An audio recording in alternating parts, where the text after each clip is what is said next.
My name is Raliat Owolabi. I'm the creative director and founder of Style Soul Storytelling Series. Today I'm here with Jackie. Hi, Jackie. Hello. Jackie is a nursing professional, a mom of four, and a grandmother to one. She's also a community advocate and a breast cancer survivor. Today she's here to share with us her story with breast cancer, as well as how we as women can take care of ourselves. But before we dive into the stories, I'm not going to take so much of your time, Jackie, but I want you to tell us a little bit about yourself beyond the role. Who are you in your own words? Okay. Who am I? Well, I'd like to say I'm many things, but in terms of all the things that you have said, I just believe that I'm a human and a black woman especially, and I just want to encourage other women who are experiencing, especially black women, because we come from we navigate a different path, Right. regardless of what country we're in. And when it comes to our health, our emotional health, our mental health, I really want to advocate for that while I'm in my latter years. Thank you so much, Jackie. So, can you share the health experience that shaped your perspective in terms of wellness as a black woman? Well, because I've been a nurse for over 35 years, health has always been important to me because that's what I promote. I take care of people. And because of the different areas that I've worked in over the years, my focus was mental health. But I realize as black people, we hide certain things.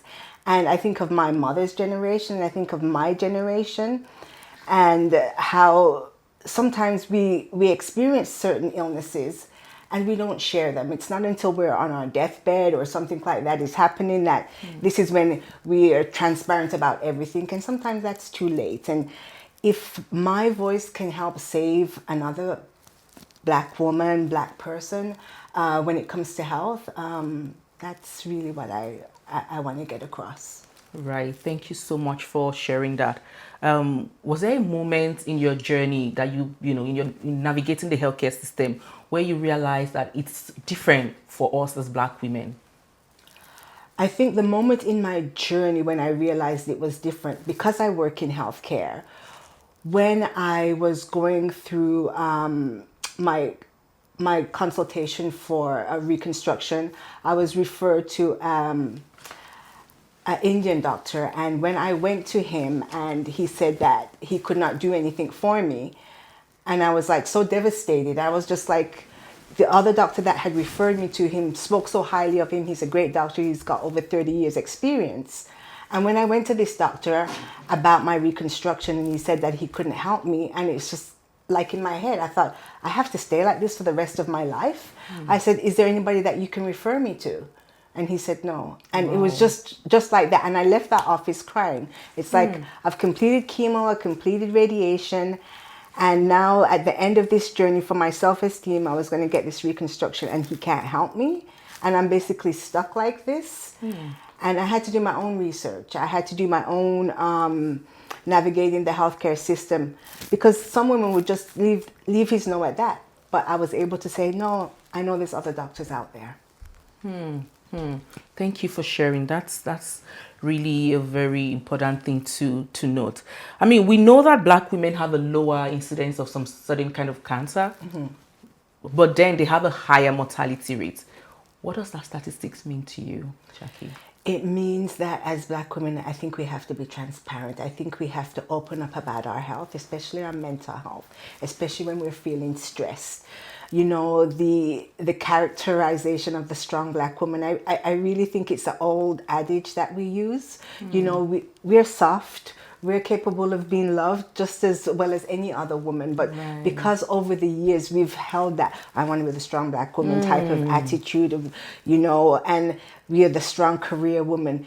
It's like we don't have a soft spot to land on. And that's why sometimes, you know, when it comes to being a black woman, it's like, I feel anxiety. I feel like sometimes emotionally I need that support. Are we allowed to seek therapy?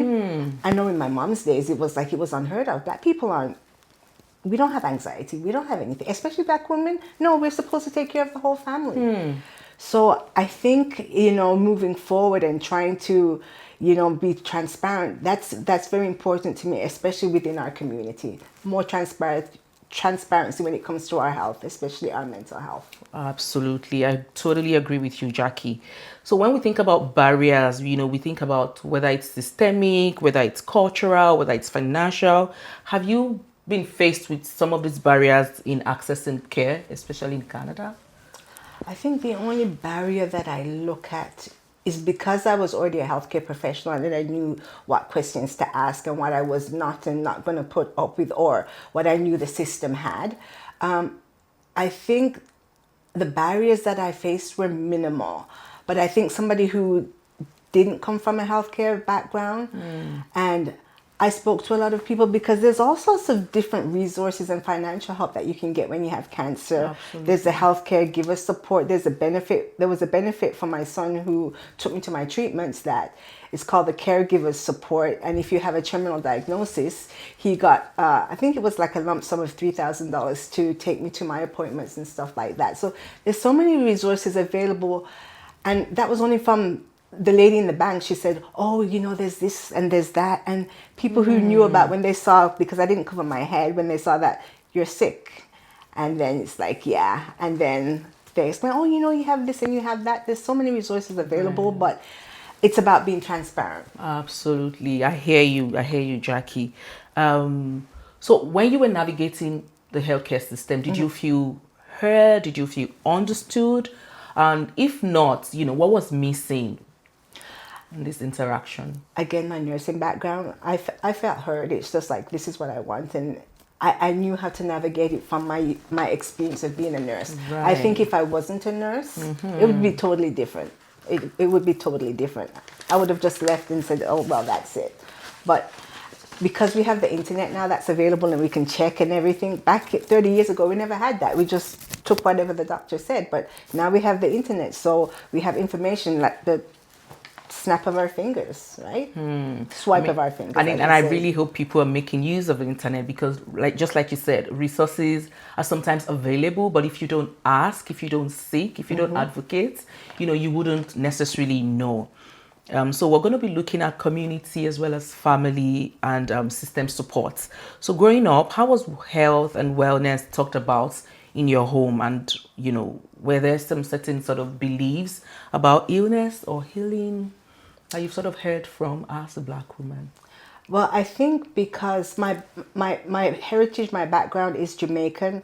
My mother was a nurse in England from like the early 60s. So I had that experience that she was, even though we had our Jamaican culture, she was trained in England, those old school British nurses. Right. So even though, and she was in mental health back those days, so she kind of had an idea, but it was still very sheltered, but my mom was very open. My father, not as much, because he still had that Jamaican way about him. But I wanted to make sure that I didn't bring it into my family growing up. Like, I wanted to be open about it, but the Christianity aspect of it and certain things kind of did stop me from being so open as I am now. I totally agree. Our culture sometimes, as well as beliefs, it kind of influence how we see illness, how we see health. And so I'm going to go on to the next question that, that looks at some of our intersections as a mother, as a sister, as a friend, as even a grandparent, a daughter. How do you balance taking care of yourself while taking care of others? I make sure I work out. I work out every morning. I do things like yoga, when back in the day they said yoga, it's not good, it's not this, and especially coming from a Christian background. Yes. I hear that a lot. So, yeah, it's very, very unheard of. Back like 30 years ago, it was just like, no, you can't do it because you're inviting all these spirits. But I know that when I'm doing it, I think of, my God, the God who saved me. I'm not thinking about namaste or whatever. So it's just like, yeah, they can say whatever they want, but I know that I am meditating on my Lord who saved me. That's how I do it. And when it comes to things like that, I think of what's good for me, what makes me feel less anxious. And even some people say, oh, you can't take medication. If there's like, over the years, I've encouraged my patients like to take medication, because if they don't take the medication, they're going to end up harming us or harming themselves. So I encourage that, because sometimes that helps take off the edge. So encouraging medication with encouraging, physical wellness, and just having a balance, even therapy. It's good to seek therapy if you need it. So that's one of the ways for me. Thank you so much, Jackie. We're going to be looking at, the power of sisterhood. So when we think about community, how important do you think community is when it comes to healing, whether it's physical, mental, and emotional? I think community is extremely important. And I think even when I think of sisterhood, and especially as a Black woman, that sometimes we're hoping, sometimes we hide certain things. I don't want us to be like that, or we're judging each other. We don't empower each other. And and sometimes it's an envious spirit to us. And I call it an envious spirit, but because we don't want to build each other up. And I always used to be of the thing where, as women, we got to build each other up. Right. Especially as Black women, Absolutely. because we're so quick to tear each other down. And in one of the ways of being, like I always wanted to be a career woman, I always used to tell my kids, you want to be able to take care of yourself if your husband leaves you or something like that. It's not trying to be better than anybody else, but it's being able to take care of myself. And if you have kids, being able to take care of my kids, like building myself up so I can build up others. Absolutely. And so we're going to, this takes me to the next question. Really well put, Jackie. So can you recall a moment when another Black woman's support or wisdom has actually changed your perspective, or has helped you to think differently about self-care or your health? Another Black woman's perspective? Yeah, words of wisdom, or maybe their advice or support, maybe even physical support. I'm thinking in terms of, I'm coming from where I've come from. I look at other people's experiences, and I think of my cousin who, she died of cancer because she didn't say anything to anybody.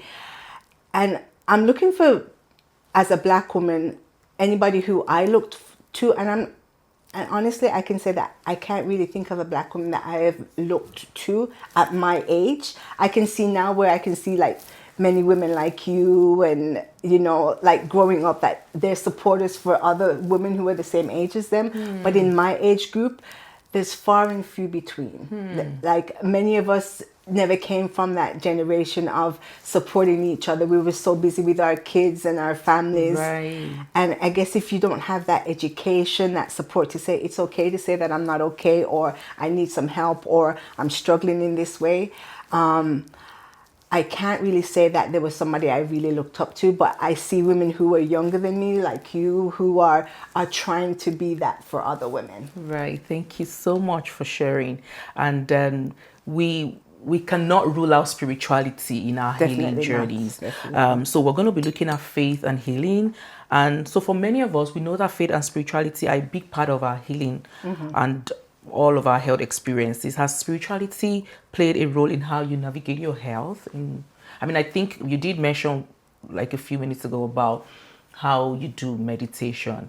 So beyond meditation, how has spirituality played a role in your healing journey, especially in the breast cancer journey? Definitely. I can't say like, so when I was married, I never grew up in the church, but Christianity was important to me during my marriage. So we definitely, I went to church, Pentecostal, but there were certain things that, I believe I serve a God that is very gracious and very compassionate. And there were certain things in the teaching that I decided to take, and certain things that I didn't take. I remember one thing was big, that, you can't inherit the kingdom of God if you commit suicide. And sometimes when people commit suicide, it's because they're in a very dark place.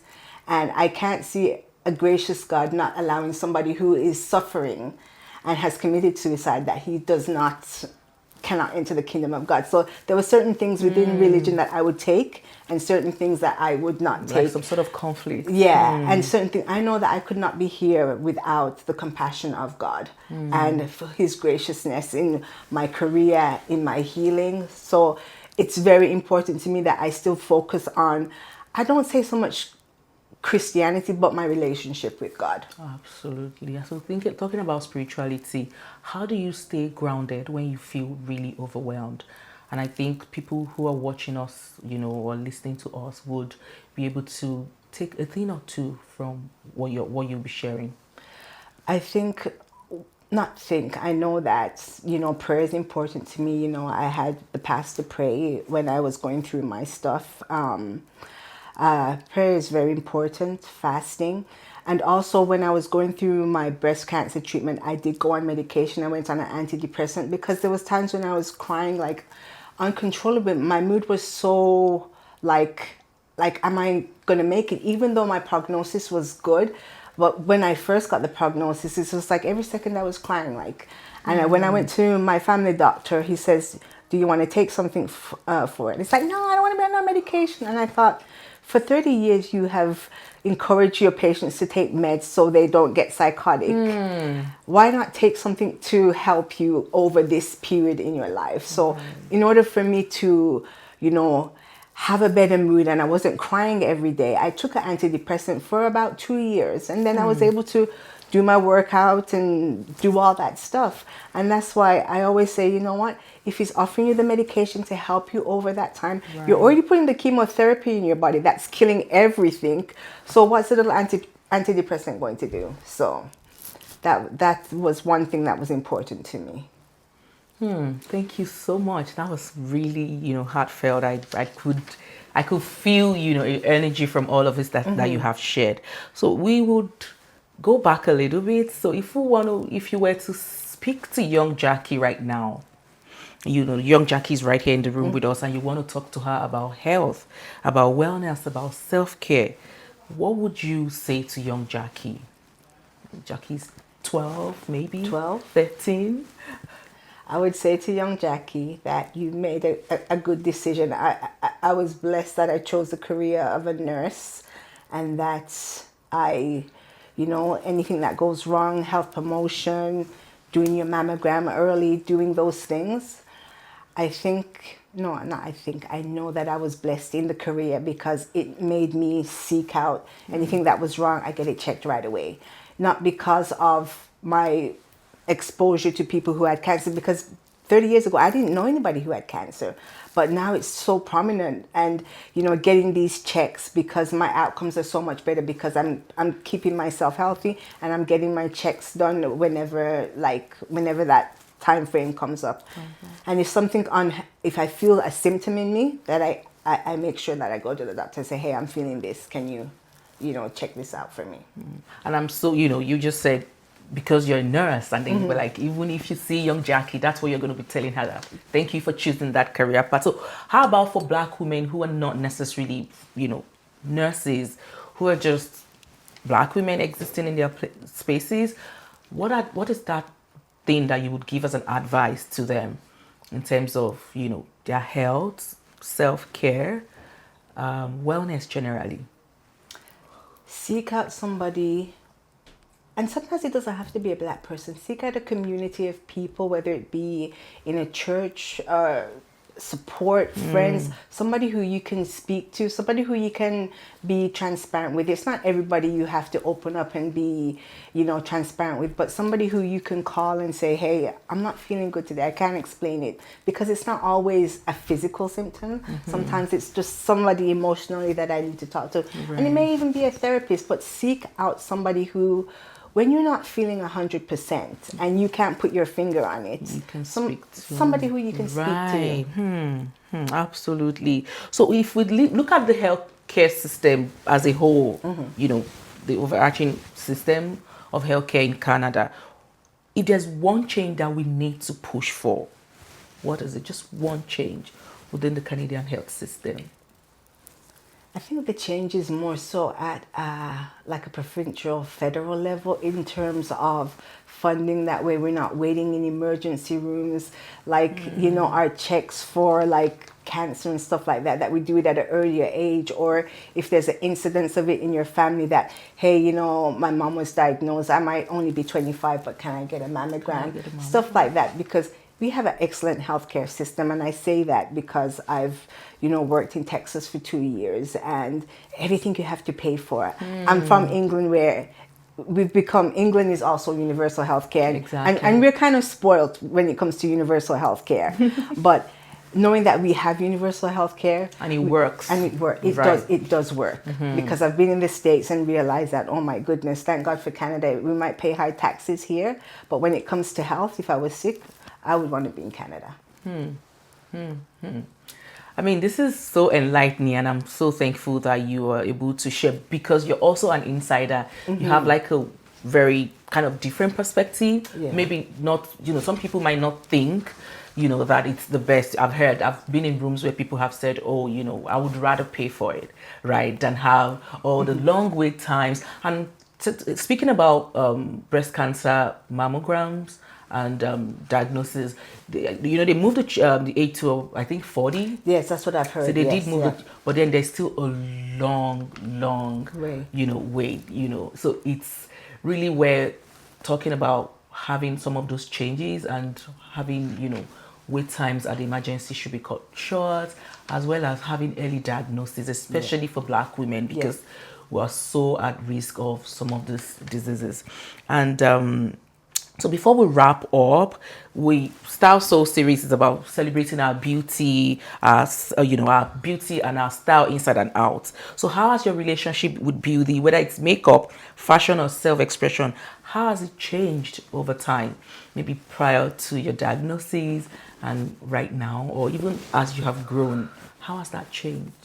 How has that changed? I don't think it's actually ever changed. It's always been, and the reason why it's been a certain way is because I do remember one time my mother had a neighbor, and with Black people we have different shades of lightness, and I have a sister that's very light. Right. And then the neighbor said to my mom, "Oh, where's your pretty light-skinned daughter?" Ooh. And then my mother said, Colorism. yeah. My mother said, "All my daughters are beautiful." And then my mother said to me, she said, "You know what? It looks like, you're the one that's going to have to go to school and work hard, because in this lifestyle, you're the darker one. So you're the one that's going to have to work hard for what you want." And even with my kids, I have one that's very dark and I have one that's very light. Nice. And everybody always focuses towards the light skin one. Skin. Oh, yes. And she's the one that stresses about everything the most. But I think that when we look at what it is that we're doing and within ourselves, embrace our own beauty, embrace our naturalness, and be okay with what we have. And that's why I'm about being natural, and hey, what God has given me, let me just try and enhance it the best I can. And that's why I'm glad that more and more of us are embracing our naturalness and trying, because we know what these chemicals and all these things are doing to us. So I mean, like relaxing our hair and all these things, that we're trying to embrace our naturalness. So I'm just hoping that this trend can continue. Absolutely, I hear you. And so, in your journey, what's that one beauty routine that you have stuck to and that makes you really feel beautiful and powerful? Maybe one or two or three? Working out. I call that my beauty routine, but working out for me is key. It is key, because cardiovascular disease and all those things are very prominent. And as Black women, we always suffer from that, this where we don't work out because we're so busy taking care of everybody else. So I get up early, I do my workout. I worked out before I came here this morning, and I use all the amenities at the gym. It's like I'm saving my hot water at home and my electricity. Exactly. But working out for me is my beauty routine. That's great to know. Thank you so much. So today, what's one word you would use to describe yourself in this moment? One word I don't want to say resilient. I don't I would say I'm grateful. I'm grateful that God has brought me to this point that I can be alive to tell my story and hopefully to help others. And like I said, just to see that my generation, I want us to be that vessel for everybody in our culture, and even not in our culture, because there's some other people outside of our sisterhood who want to come in and who need that help, but that we can be that vessel for everyone to come to if they need any help, any type of assistance at all. Thank you for honoring our invitation and for coming, No and so problem. also for sharing your voice, your story. Everything deserves to be heard. And you. we're so grateful, for you. being part of your story. And to everyone who's watching today, Style So is your space too. So drop a comment, share, and also engage with us. You can share your stories as well. Let's keep the conversation going and see you next time.